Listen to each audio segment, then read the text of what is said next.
Salut, bienvenue pour une nouvelle vidéo et pour ma palle du mois d'avril.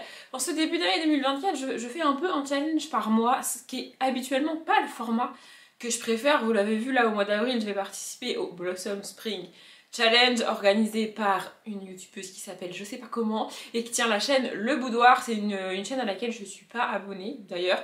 Peut-être que je m'abonnerai pour regarder quelques vidéos et voir ce que ça donne, mais il me semble qu'elle a été inactive pendant quelques mois là dernièrement. Alors elle a un peu expliqué ça dans sa vidéo présentation, mais bref, normalement je préfère les formats de challenge qui durent sur 2 voire 3 mois, un petit peu comme le pumpkin. Le pumpkin reste mon challenge préféré, donc le Pumpkin Autumn Challenge organisé par Gimoz chaque année de septembre à novembre. Mais là, depuis le début de l'année, j'avoue que je me découvre une nouvelle passion pour les challenges qui durent un mois, parce que du coup ça me challenge vraiment. Il me semble que j'ai déjà dit ça quand j'ai fait la palle du mois de mars, mais avec le nombre de catégories, mettre un livre par catégorie, parce que je suis incapable de participer à un challenge sans mettre un livre par catégorie, ça c'est la petite subtilité chez moi.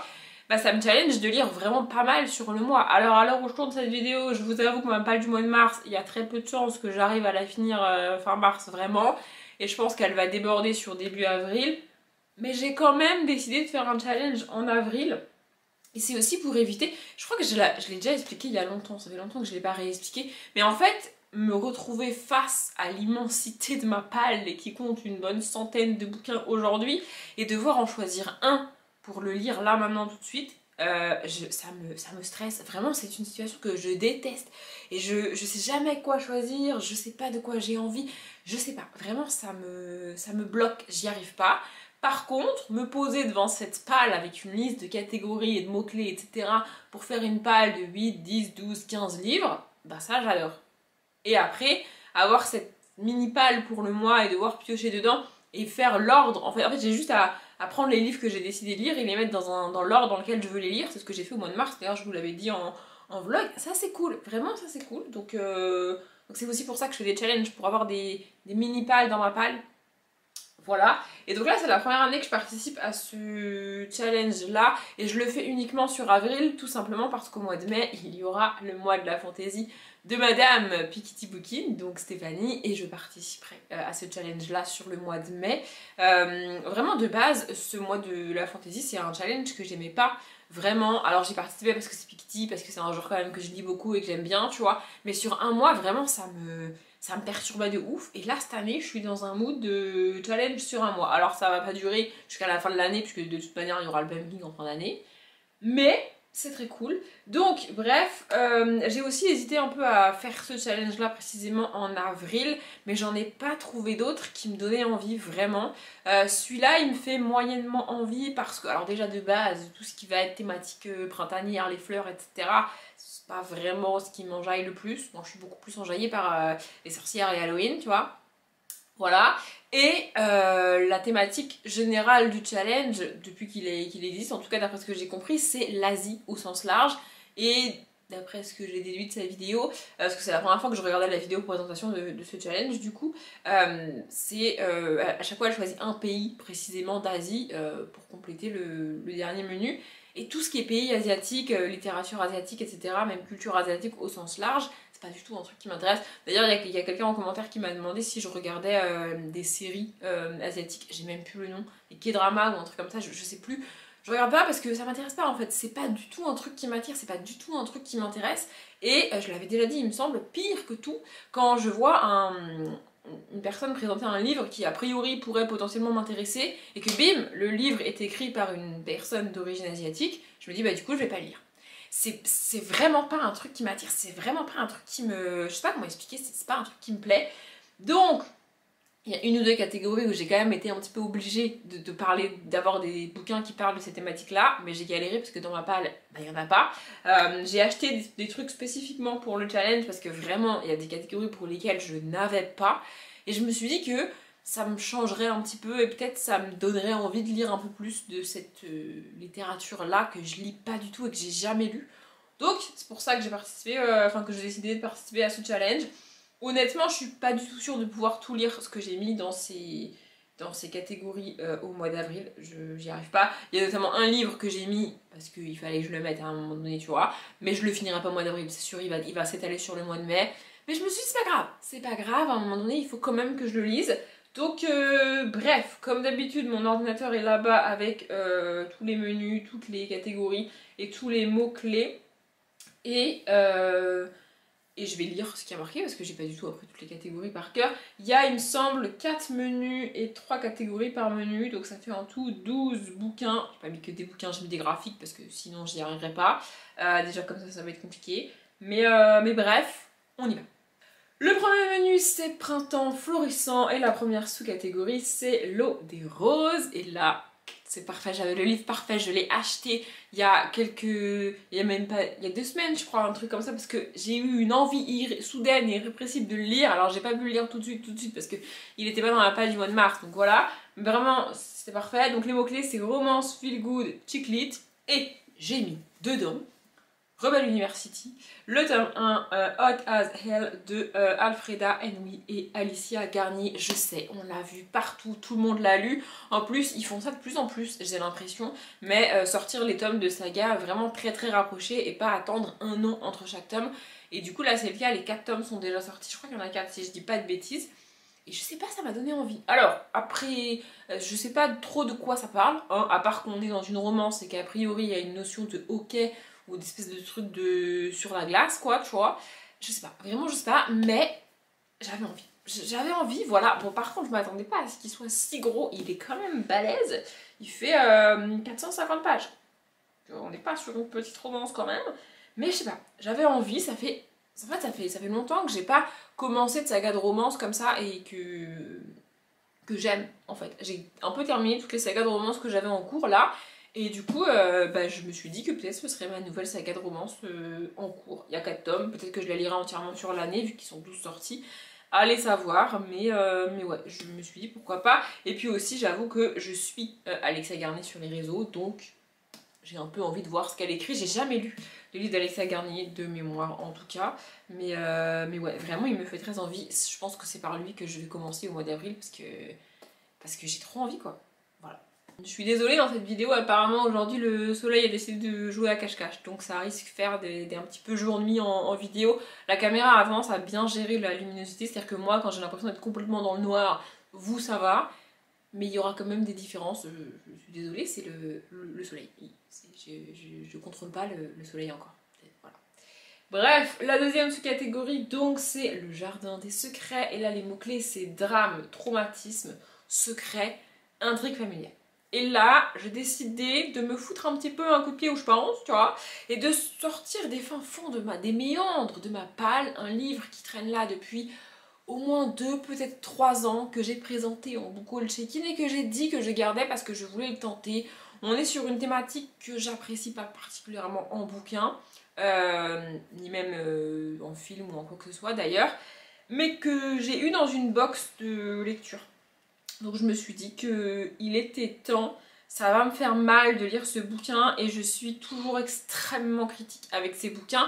Et aussi les rares commentaires négatifs et assez violents que j'ai eu, c'est quand je parle de ce sujet-là, parce que moi-même je suis assez violente avec ce sujet-là, mais vraiment c'est un truc qui me fatigue, vraiment. Alors pas le sujet en lui-même, mais la manière dont il est traité toujours de la même manière. Oui, je blabate avant de vous montrer le livre et de vous donner le thème, parce qu'une fois que je vous aurai donné le thème, vous allez plus m'écouter, vraiment. Mais oui, vraiment, dans toutes les histoires, dans tous les bouquins, c'est la même histoire en fait. Alors je sais, c'est arrivé à des milliers, des millions de personnes, ok, mais je suis pas obligée de lire 1000 fois la même histoire. Mais bon, j'ai ce bouquin, en plus c'est une autrice très appréciée et très aimée, donc je me suis dit... allons-y, c'est parti. Donc, ceux qui n'ont pas pu nous prendre, de Ruta Sepetys, pour le côté drame, traumatisme, intrigue familiale, etc. Étant donné que on suit une jeune lituanienne de 15 ans qui voit sa vie basculer en juin 41, donc, parce qu'elle est arrêtée par la police et déportée dans un camp de Sibérie, il me semble. C'est ça. Voilà, le camp en lui-même, ça va être, entre guillemets, un petit peu différent parce que là, dans la plupart des bouquins que j'ai lus sur cette thématique-là, ben, on est dans des camps en Allemagne, Auschwitz, etc., etc. Là, on est en Sibérie et c'est une partie des camps qu'on a rarement en fait la littérature, en tout cas celle que moi j'ai pu lire, et même quand on étudie ça à l'école, on se concentre vachement sur ce qui s'est passé en Allemagne, etc. etc. Mais il n'y a pas eu que en Allemagne, et alors à mon avis un camp en Sibérie, ça ne doit pas être non plus la joie. Bon, je dis pas qu'Auschwitz c'était la joie, je suis au courant, merci, mais en Sibérie quand même, voilà. Du coup, ça fait très longtemps qu'il traîne, et si je l'ai gardé aussi longtemps, c'est parce que je m'étais toujours dit qu'un jour, je le tenterai, et je dois bien reconnaître que depuis le début de l'année, je suis un peu dans une phase où j'apprécie le contemporain. Alors ici, on n'est pas vraiment sur du contemporain à proprement parler, puisque ça se passe dans les années 40 du coup, mais quand même. Donc, je me suis dit que j'allais tenter, c'est marqué, un récit à couper le souffle qui irradie d'amour et d'espérance, déjà un classique dans de nombreux pays. Donc je vais tenter ça, et j'espère, en fait j'espère aller au bout, tu vois, c'est tout ce que j'espère. Et la troisième et dernière catégorie de ce premier menu, c'est la promenade au coquelicot. Et là, c'est histoire se déroulant au printemps et couverture fleurie. Si vous vous rappelez de ce que je vous ai dit au début de la vidéo, on est pile poil dans ce que je lis pas et dans ce que j'ai pas forcément dans mes bibliothèques, puisque en fait, il y a des bouquins probablement que j'ai dans ma palle qui se passent au printemps, mais je sais pas qui se passe au printemps, et parfois c'est même pas précisé dans le résumé. J'ai même lu des débuts d'histoire, histoire de voir à quelle période de l'année on est, mais j'ai pas trouvé, alors j'ai pas non plus commencé tous les bouquins de ma palle, parce que je m'en sors pas sinon, et avec des fleurs sous la couverture, bah j'en ai pas. Donc j'ai passé une commande Gibert, d'ailleurs je vais tourner un book haul là, parce qu'il faut que je tourne un book haul, vous verrez ça dans à peu près une semaine, vous, je pense. Donc j'ai passé commande sur Gibert pour un peu compléter les catégories qui me manquaient, et celle-là en faisait partie. Et dans chaque menu, j'ai mis un graphique dans une catégorie, et donc là c'est un graphique. Celui-là, il me semble que je dis des bêtises, je ne l'ai pas commandé sur Gibert, je l'ai acheté d'occasion, je crois. Oh, je sais plus, bref, en tout cas je l'ai acheté. Donc c'est Des Lumières dans la nuit de Lorena Alvarez. Et on a quand même, non mais je vous montre, on a quand même des fleurs sur la couverture, particulièrement sur le dos. Voilà, je sais pas trop de quoi ça parle, mais c'est une histoire de lumière dans la nuit. Merci Sherlock, c'est marqué dans le titre. Non mais vraiment, je sais pas trop de quoi ça parle, et j'aime de plus en plus les BD où sur le dos comme ça, ils font une couleur différente du reste de la couverture. Je sais pas comment expliquer, j'en ai eu plusieurs comme ça là, même que j'ai emprunté à la bibliothèque et tout, et je trouve ça hyper joli. Bon, je l'ai aussi un peu prise parce que de base on est quand même plutôt dans une ambiance d'automne, d'Halloween selon moi. Mais bon, il y a des fleurs, donc pour le printemps ça passe. Je vais vous montrer à quoi ça ressemble à l'intérieur. Oh, on a des... j'avais même pas vu. On a des grandes planches comme ça, je trouve ça magnifique. Vraiment, c'est trop beau. Et on a des planches un peu plus classiques. Je vais essayer de vous montrer une planche. Bah, la première, voilà, ça va éviter de vous spoiler. Voilà. Ça, pardon, je cadre hyper mal, mais voilà. Voilà à quoi ça ressemble. Du coup, ce sera mon livre printemps, on va dire. Le deuxième menu, c'est lapin de Pâques, et la première catégorie, c'est le pudding à l'arsenic. Ça doit pas être ouf de manger ça, mais bref. Les mots-clés, c'est policier, thriller, cozy mystery, page turner, et là, on est sur un livre que je n'aurais pas mis dans cette catégorie si je ne l'avais pas mis dans ma palle, dans ma spring pal, du coup. Mais là, je l'ai mis, je le terminerai clairement pas en avril, à moins que je l'abandonne au bout de 30 pages, mais encore une fois, c'est pas le but, tu vois. Mais je me suis dit, je vais pas aller chercher un autre policier, un autre thriller dans ma palle. J'ai celui-là, quoi qu'il arrive, il va falloir que je lise au printemps. Je le commencerai en avril. Je le terminerai peut-être en mai, peut-être début juin. Mais au moins, je le commencerai en avril. Donc, c'est La vérité sur l'affaire Harry Kéber de Joël Dicker. À moins que vraiment il soit page turner, je l'ai aussi mis là-dedans parce que, bon, policier thriller, ça colle de toute façon. Et page turner, d'après les gens, c'est le cas. Donc, c'est pas impossible que je sois tellement à fond dedans que je le termine en une semaine, tu vois. Même si le truc est absolument énorme. Mais j'y crois pas, honnêtement j'y crois pas. Je pense qu'il va s'étaler sur plusieurs semaines, voire plusieurs mois.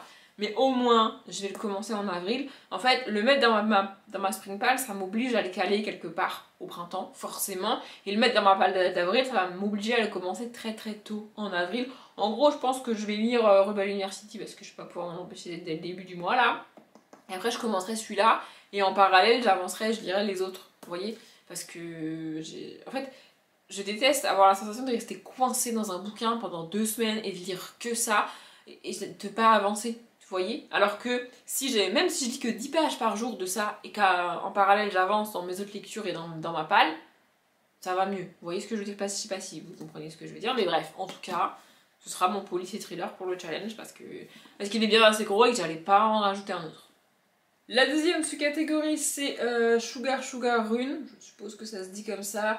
Bon, là, c'était assez facile pour moi, il y a quelques années, franchement, ça aurait été une catastrophe, mais là, c'était assez facile puisque les mots-clés, c'est manga, bande dessinée, album, graphique, donc en gros n'importe quoi, d'illustré, et j'ai tout simplement mis dans cette catégorie mon graphique pour le printemps, du coup, que j'ai mis aussi dans ma Spring Pal. Donc c'est Amelia Woods, le tome 1, le manoir de Lady M de Carole Breton et Morgane Lafille. J'aurais pu en mettre un autre, mais je vais lire celui-là quoi qu'il arrive, donc je me suis dit autant le mettre là. Il n'y a pas de spécificité particulière, il faut juste que ce soit un graphique, donc j'ai mis celui-là.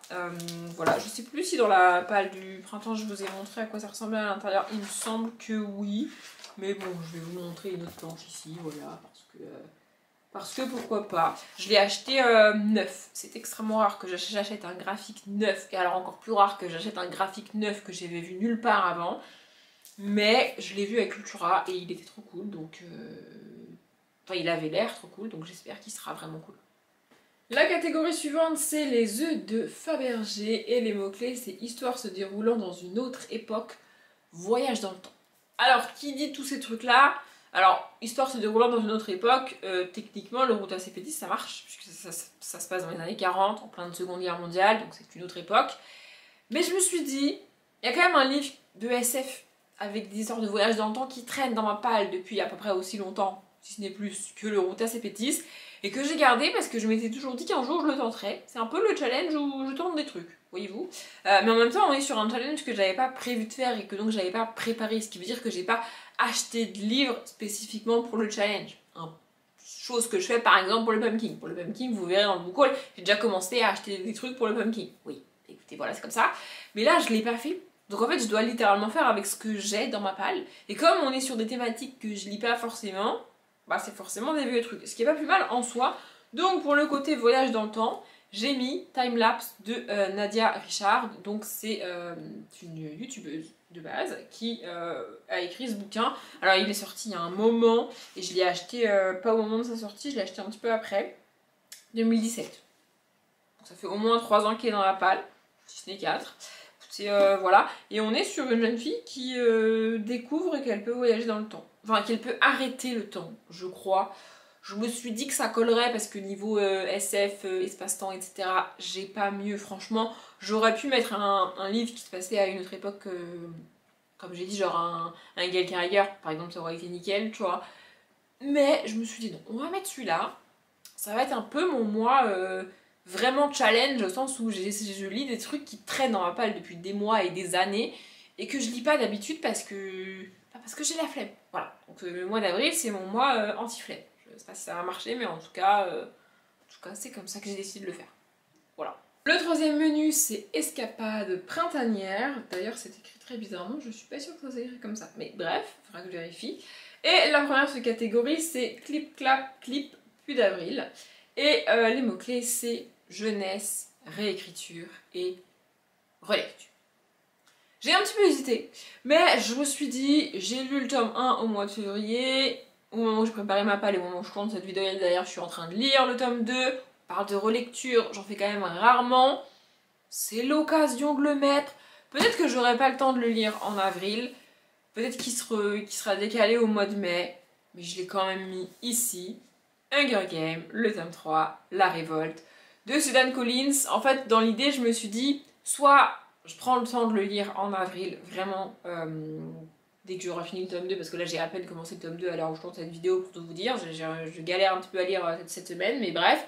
Soit je prends le temps de le lire en avril, et comme ça, au mois de mai, peut-être va savoir, je mettrai La Balade du Serpent et de l'Oiseau Chanteur, et je lirai cette espèce de tome 4 / préquel au mois de mai. Soit il se trouve que je prends pas le temps de lire ce tome 3 au mois d'avril et je le mettrai dans la palle du mois de mai et puis je verrai plus tard pour La Balade du Serpent et de l'Oiseau Chanteur. Mais en tout cas, c'est l'idée, donc voilà, il est là. À chaque fois, quand je décide de participer à un challenge, il y a une catégorie parfaite pour mettre un tome de Hunger Games que j'ai essayé de relire cette année. Du coup, je peux pas mettre autre chose. Voilà, réécriture, franchement, j'aurais pu mettre un truc, mais un peu flemme quand même. Jeunesse, j'aurais pu mettre n'importe quoi parce que j'en ai plein dans ma palle. Mais je me suis dit, on va mettre Hunger Games et puis voilà, je vais pas... J'allais dire, je vais pas me spoiler, je connais déjà la fin puisque j'ai déjà vu les films et lu cette trilogie il y a longtemps. C'est une relecture. Mais ouais, là je suis en plein tome 2, donc si je pouvais éviter d'avoir une phrase ou deux de la fin du tome 3, ce serait quand même mieux. Mais bref, voilà, l'objectif c'est de le lire au mois d'avril. En vrai j'ai hâte, c'est juste que vraiment, là j'ai vraiment beaucoup de mal à lire et comme je viens de commencer le tome 2, c'est un peu bizarre d'essayer de lire le tome 2 que j'ai très envie de relire alors que j'arrive pas à lire en fait. Mais je vais y arriver, je vais y arriver. Bon bah la catégorie suivante, dès le titre j'ai compris que je galérerais puisque c'est voyage en Asie. Bah oui. Histoire se déroulant en Asie ou auteur-autrice asiatique. Voilà. Bon bah écoutez, je galère. Du coup, dans ma commande Gibert, j'ai trouvé une BD où je me suis dit que j'allais quand même pas tenter un roman, mais qu'une BD ce serait peut-être mieux. Donc ce sera Miss Shaolin, le tome 1, premier tournoi. Attention, je risque d'écorcher un des noms, je suis navrée. Donc de Bautier, Kravchenko et Todzi. Pas très sûre des prononciations, mais écoutez, donc voilà.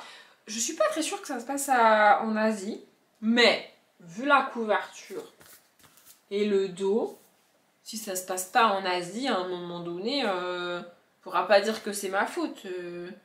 Beau pratique les arts martiaux depuis sa plus tendre enfance, son enseignement elle le tient de son grand-père qui a été instructeur au temple Shaolin.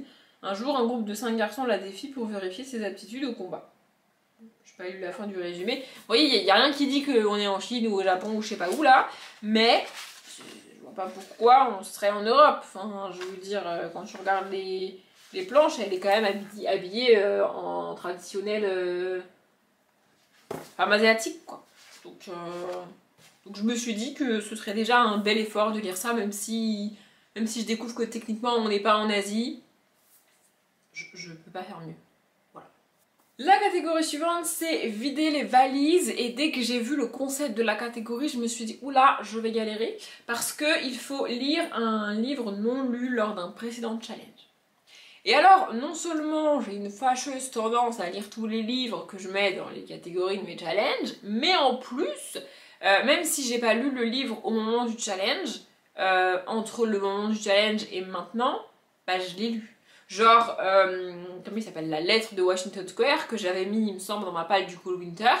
Je l'ai pas lu au moment du Cold Winter, mais du coup je l'ai lu au mois de mars. Vous voyez ce que je veux dire ? Ou alors, c'est des livres que j'avais mis en désespoir de cause dans une catégorie et qu'en fait j'ai pas vraiment envie de lire. Voire dont je me suis séparée entre temps. Donc le choix a été très restreint pour cette catégorie. Mais, évidemment avec le Pumpkin, dans lequel je mets toujours énormément de bouquins, il en restait quand même un ou deux que j'avais mis dans un Pumpkin ou un autre et que j'avais pas lu. Et je me suis dit qu'étant donné que j'allais finir une saga de Beat-Lit avec ma palle du printemps, puisque j'ai mis un dernier tome de Beat-Lit dans ma palle du printemps, je pouvais commencer une autre saga de Beat-Lit, et ça tombe bien parce qu'il y a un tome 1 de Beat-Lit que j'avais mis dans une des pales du Pumpkin donc, et que j'ai toujours pas lu, et c'est le J.R. Ward, donc L'Amant Ténébreux, le tome 1 de la confrérie de la Dague Noire. Voilà. Je me suis dit que j'allais lire lui, et en vrai, commencer de la Beat-Lit, la Beat-Lit j'en lis de moins en moins, j'ai l'impression, ces dernières années, alors qu'en fait j'aime bien, tu vois, c'est juste que j'ai plus de saga de Beat-Lit un peu longue, où je peux lire un tome tous les 1 ou 2 ou 3 mois, tu vois, j'ai plus de saga comme ça dans laquelle avancer, et du coup,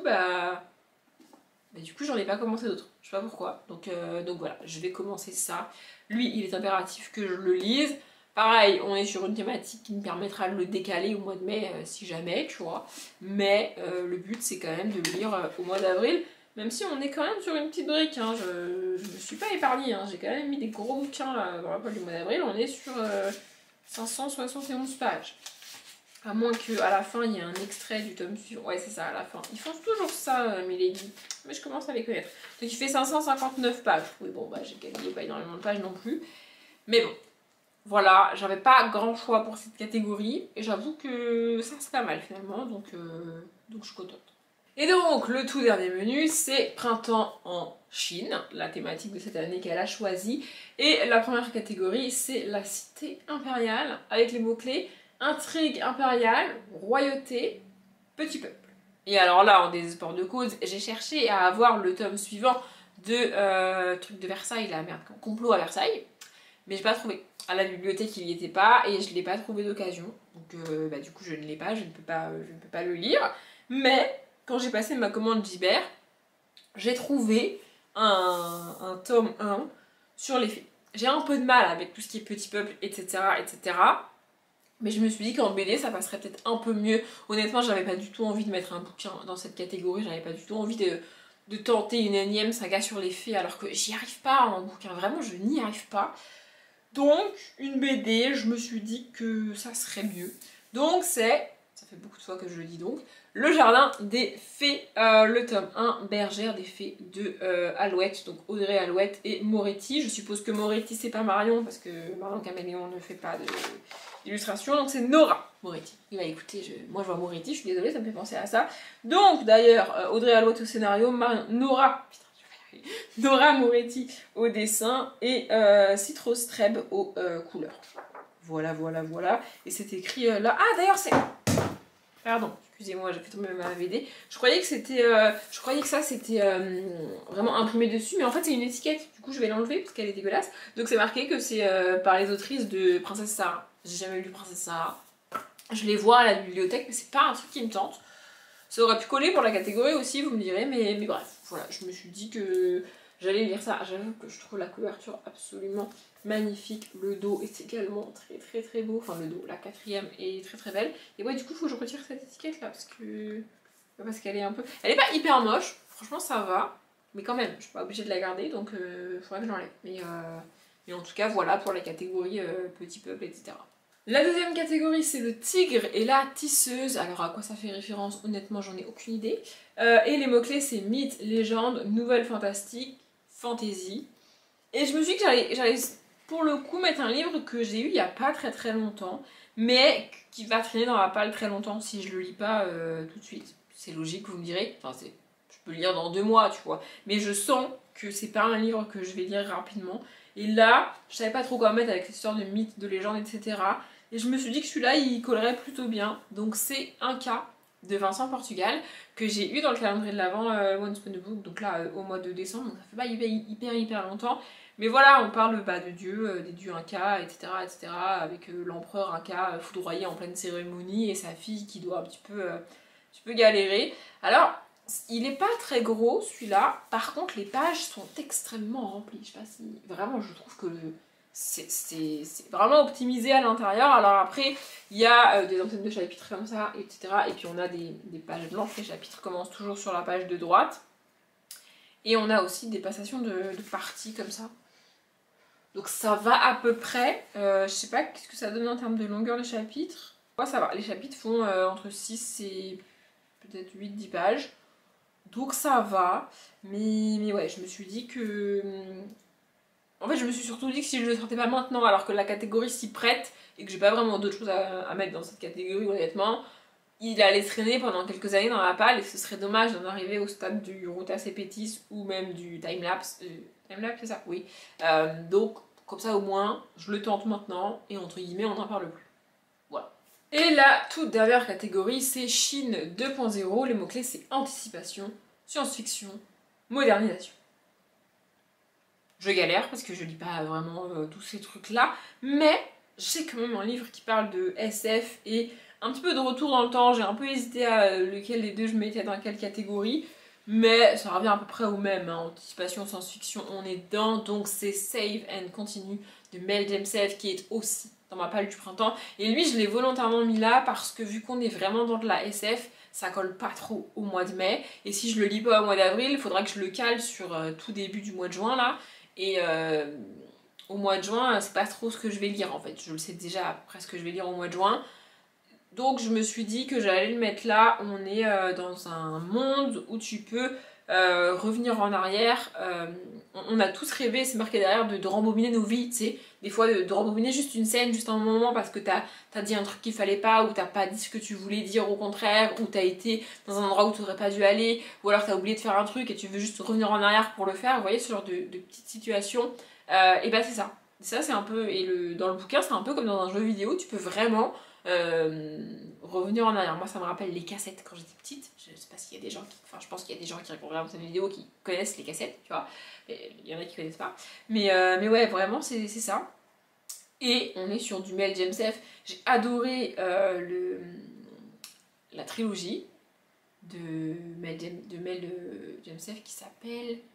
Ça s'appelle Les Tags, je viens de vérifier dans mes bibliothèques, ça s'appelle Les Tags, vraiment j'ai adoré. C'est censé être en 4 tomes, on a toujours pas le tome 4. Je désespère un jour d'avoir le tome 4, je pense pas qu'on l'aura. Mais écoutez, bref, en tout cas vraiment les 3 premiers tomes étaient absolument géniaux. C'est des tout petits livres et c'est chez Sharon Kenna, comme ce bouquin là d'ailleurs. Et ça fait longtemps que j'ai pas lu de Mel James F du coup, donc du coup je me suis dit qu'il était temps. Voilà, du coup, voilà, où je fais exprès. Voilà.